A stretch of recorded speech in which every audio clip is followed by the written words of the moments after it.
live here in Des Moines, Iowa.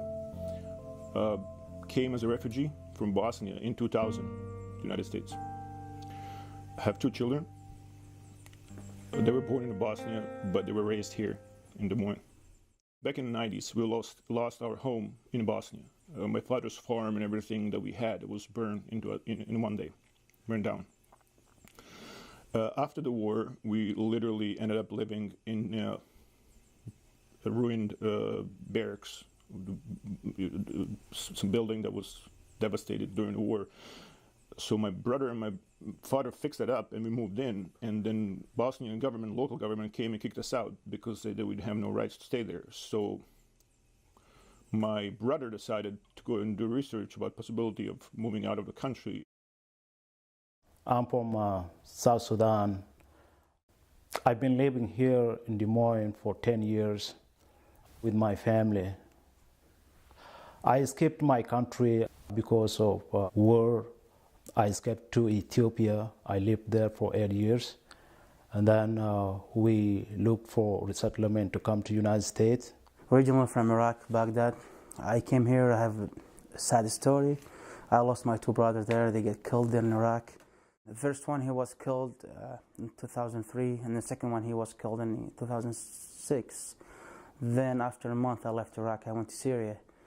But honestly, I was in a plan to apply for to leave to the USA or Europe, anywhere else. But when I see Iraq going worse and worse and worse, so I just had a plan with my wife to apply for go Europe, Australia, or USA.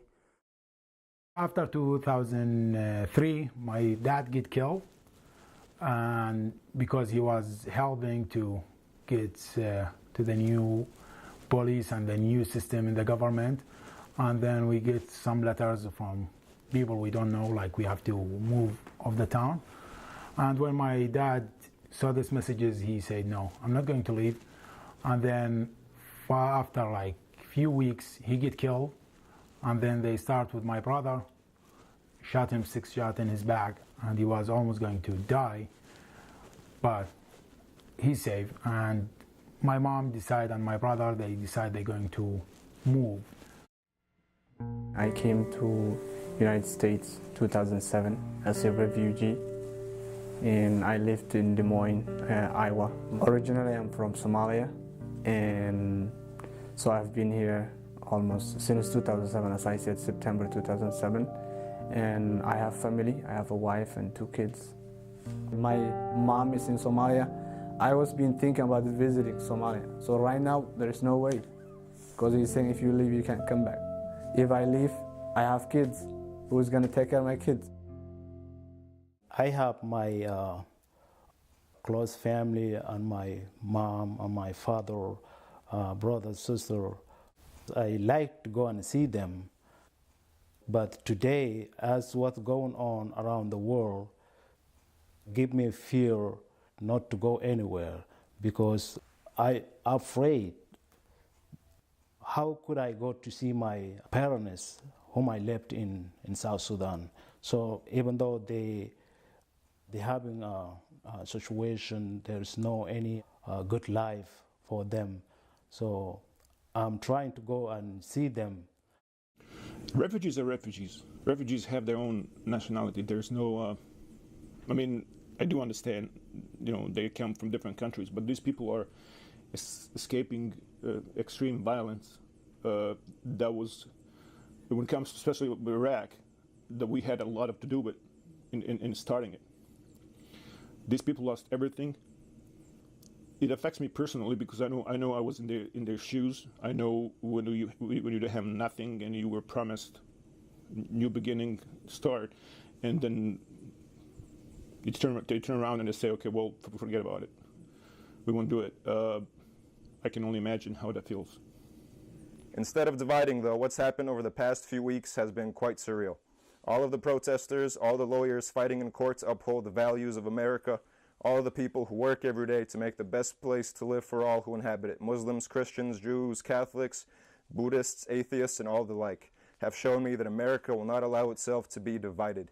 I am not going to sit around as Trump tries to take the opportunity my family was privileged enough to receive as refugees, away from refugees fleeing daily bombs and persecution.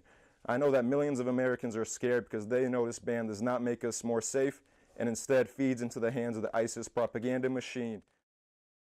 Now we need together everybody in the world, because the problem number one in the world, the ISIS. When we have ISIS in the world, everybody not safe, you know. And I'm with the Trump for beat the ISIS in the whole world, you know.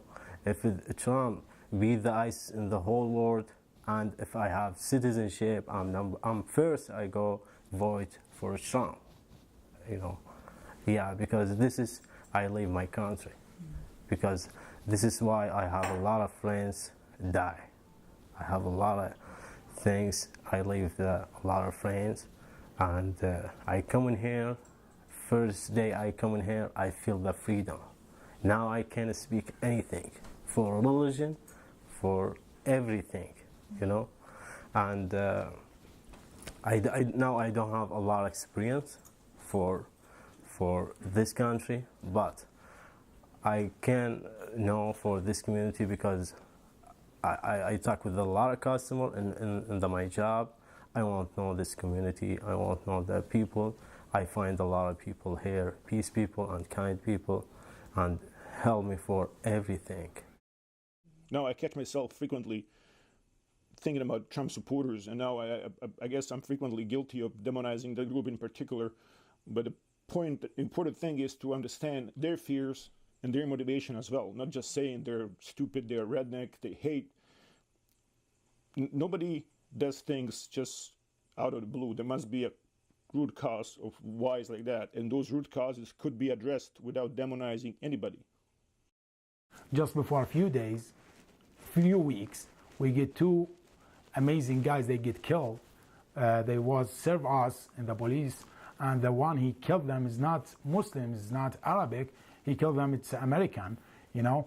And for sure I don't agree with that, and I believe he deserved to get punishment for this guy, but I don't believe like we have to punish all the white American because one of them he done something terrible. And that's exactly the same with the Muslims people. One person does something stupid, we don't have going to punish all the countries. The country gave me everything, and in return, I found it normal and moral to go and serve back. You know, because that's country that shelters my kids and my family. First things I want to teach my son when he grow up, I teach him for love this country. This is number one because this country gives me a lot of things. I live 3 years in my country.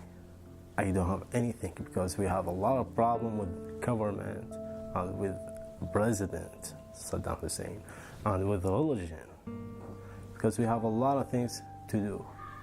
But everybody now don't care for people. I think the power United States for the communities together.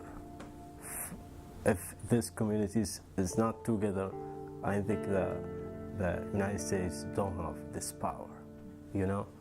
Because now I'm scared for United States because I love United States. Because now United States give me my life. The people still have like hope, you know, they have hope that's going to be changed. And I have to hope that's going to be changed, not because Trump is going to change it, but I believe in the American people. I don't believe in this guy, but I believe the American people, and I believe they know what's really mean freedom, and they know what's American dream mean, and all this stuff. It's make me believe tomorrow is going to be better than today.